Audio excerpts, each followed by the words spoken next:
Thank you very much for joining us here in Palm Beach, Florida for Clear Street's Disruptive Technology Conference. Oh, thank you very much. It's a pleasure to be here. Absolutely. And you were actually just named Chief Strategy Officer for Animoca Brands. What prompted you to join Animoca, and what are you hoping to achieve in this new role? Well, so I've actually been affiliated with Animoca for a very long time, over a decade now, going all the way back to its earliest days.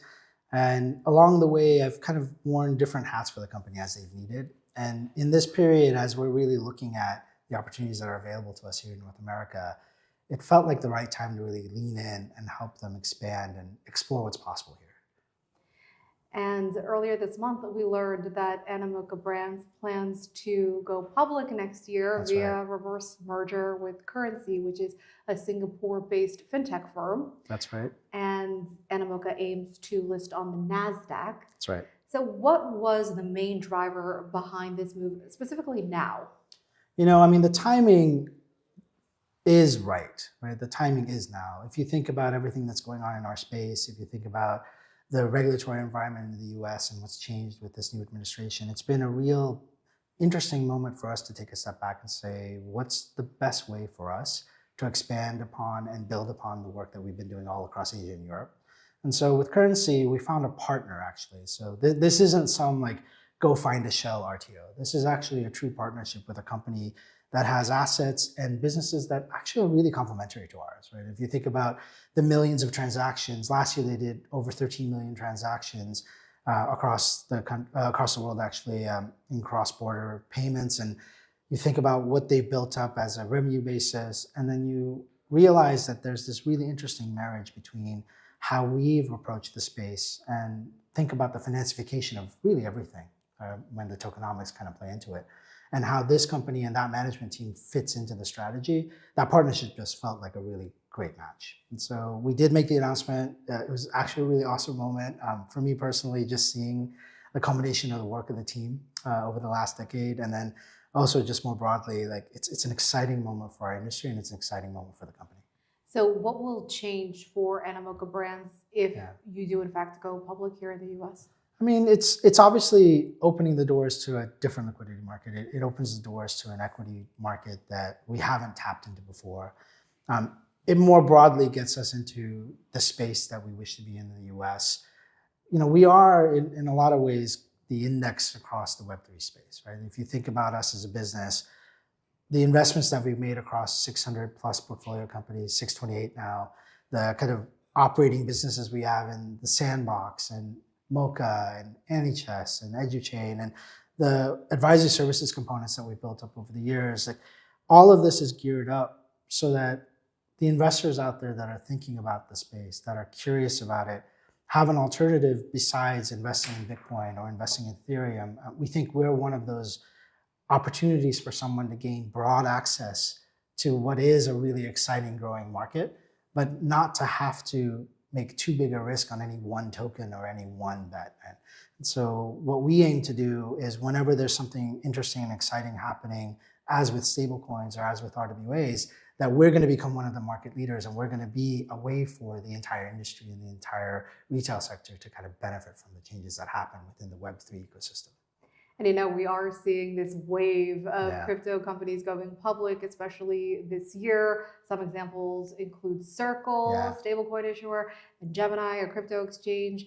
And Animoca is different than those crypto offerings because it doesn't focus on stablecoins or exchanges, but rather on altcoins. So those other cryptocurrencies, not including Bitcoin and Ether. And as you mentioned, Animoca's portfolio includes more than 600 companies and altcoins. So what would you say makes Animoca stand out from the rest of these crypto companies that went public this year in the US? I mean, we are first and foremost an operating business, right? I mean, we did 314 million in revenue last year with 97 million in EBITDA. So it's a business that's profitable that actually does look at the world from the perspective of an operating company. But more than that, you know, this idea of an altcoin index, this idea of being kind of your gateway into the Web3 ecosystem is something that's really core to us. You know, we're built on this ethos of digital property rights, and we're built on this ethos of being an accessible place where you can come and learn not only about what the Web3 ecosystem could offer, but what all of the things within Web3 are. So there is this altcoin index kind of feeling to us, but the stablecoins, the RWAs, the universe of various other methodologies that are happening in the Web3 ecosystem are also part of our bailiwick, right? I mean, we did announce a stablecoin initiative in Anchor Point with a joint venture with Standard Chartered Bank and Hong Kong Telecom, right? We do have the RWA marketplace that we're launching on the Providence chain, and in fact, Figure is going to be one of the first assets pools that we're gonna bring on the chain that way. Another company that just recently went public here in the US. Yeah, so I mean, you can tell like it's such an exciting, like vibrant time in the industry. I love to think about like what's changed over the last several years. And one of the real changes has been kind of the institutionalization of our industry, which I think becomes a really critical tipping point for us, right? So as stablecoins become more and more broadly adopted, as the RWA space fills with more and more real tangible assets, it gives the industry kind of this period to grow up into something more. And we are, as we've always been, frankly, looking at all of the places in which the Web3 ecosystem can develop and benefit people. And we're always going to be at the forefront of whatever that change is. And so while we look like a gaming company 5 years ago, and that really was our roots, and we're still very bullish in what's going to happen in games and how people can really truly benefit from their time and energy and effort and money that they spend in those games, to have an asset that lives beyond that in the Web3 space. We have looked at every other thing that's come along in the last 5 years and made our mark in it as well. And so you should expect Animoca to continue to do that as an operating company, because while we do have elements of investor, while we do have elements of a treasury business, a finance business, we are first and foremost an operating company that is looking towards this ecosystem as our way to make the world. I actually like to joke with my friends that like we're one of the fangs of the Web3 space, right? Like if you're going to look at us broadly, think of us as one of the bellwethers of the industry. So you touched on this obviously, but Animoca has grown to become one of the major players in the Web3 space, focusing on blockchain technology. Gamification is another aspect. Yeah.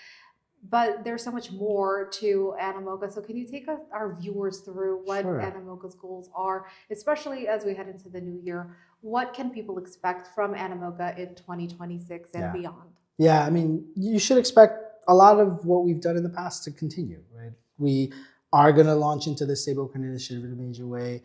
We are launching this RWA marketplace that I mentioned before. That's a whole new sector for us.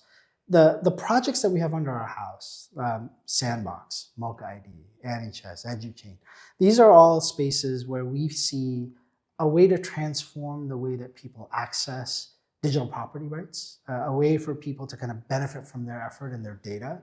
And so with Mocha, that's a digital identity layer. It is a token. It's our flagship token, in fact. And what it's designed to do is really kind of level the playing field across all of the chains and blocks to allow users to tap into that in a way that they hadn't been able to before. And so as you look at 2026 and beyond, we'll continue to explore these initiatives. We'll continue to grow our own owned and operated businesses, and we'll continue to invest, right? So we are at 628 companies. We invest in dozens of companies a year, and the aim for that, whether it's AI or DePIN or DeFi or games or any of the kind of new sectors and stablecoins and RWAs that are coming in, the aim is to always look at how the ecosystem that we are a part of is expanding and to make sure that that ecosystem is healthy. And so back before the crypto winter kind of took hold, we were one of the primary sources of funding for a lot of the startups in the space. It's why when you look at our portfolio, we have some of the biggest players from Ledger to OpenSea. And when you think about what we will be in the future, you should expect us to continue doing that and continue to find those projects that we think are going to be game-changing for the industry, those partners that we think are doing really interesting work, and then also build our own projects as well. So how does Animoca decide which companies to invest in? What's the strategy there? I mean, like any investor, we are looking for what could generate returns for our shareholders, right? For our people as well. We're looking at the gaps that might exist in the ecosystem.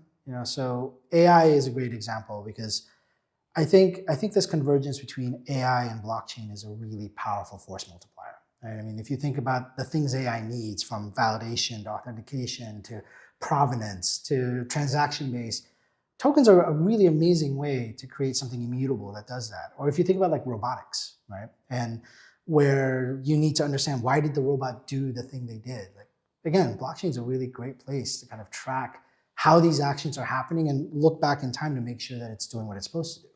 And so as we look to the future, we are looking for those new spaces where we think a blockchain implementation or a digital property rights implementation could benefit from our involvement. And we look at those companies that are bringing something interesting and new to the market.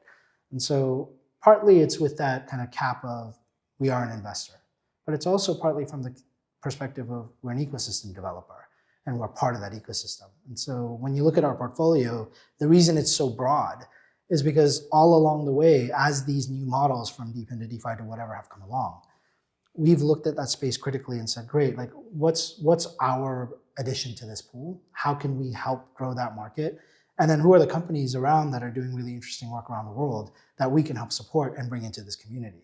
Because that ultimately at the end of the day is the goal, is how do we build the biggest community possible, the hundreds of millions of users possible, that's really going to expand the Web3 ecosystem to become a mature industry. Final thought. Yeah. Generally speaking, what's your outlook for Web3 in 2026? I mean, I'm bullish, right? But you kind of expect that from someone that's in my role. I will say that, our industry has its ups and downs. Like, we're living through one of them now. But I do think that in the long run, the Web3 ecosystem, this idea of digital property ownership and benefiting from your own personal data is an idea that is going to not only take root, but expand globally rapidly. And so Web3 is the model and mechanism for that. It's also a way for the rest of the world to kind of figure out how to play in this distributed ownership universe, right? So from the conversations I know that have been going on at the conference around, like, what does it mean when stocks become tokenized, right? What does it mean when like a building is tokenized? The idea of that kind of distributed ownership, distributed decision-making, the experimentation that has to happen around how to kind of grow the financial pot for everybody has its roots in Web3 and in blockchain. And so I couldn't be more bullish about the industry. Yeah. It certainly sounds like it. Keyvan Peymani with Animoca Brands, thank you very much for sitting down with us here in Palm Beach, Florida. That was my pleasure. Thanks so much.